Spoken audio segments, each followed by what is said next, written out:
We'll guide you through how to open a Stripe account, ensuring you can start processing payments online smoothly. If you find this helpful, consider subscribing and liking the video. First, go to the Stripe website using your preferred browser on your desktop.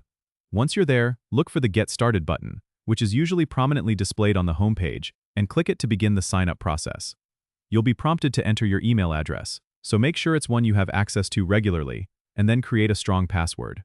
After that, click Create Account. Stripe will send you a verification email, so head over to your inbox, find the email from Stripe, and click the link to verify your email address. Once verified, you'll need to fill out your business details. This includes your business name, type, and address.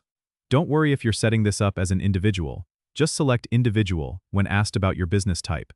Next, you'll be asked to provide your personal details like your name, date of birth, and your social security number or EIN if you're in the US. This information is used for identity verification. After that, you'll need to set up your bank account details so Stripe knows where to deposit your funds. Ensure that you have your bank account number and routing number handy. Once you've entered all these details, review everything to make sure it's correct, and click Submit. Now, your Stripe account should be all set up. You can start integrating Stripe with your website or app to accept payments. Don't forget to subscribe and comment if this helped you out.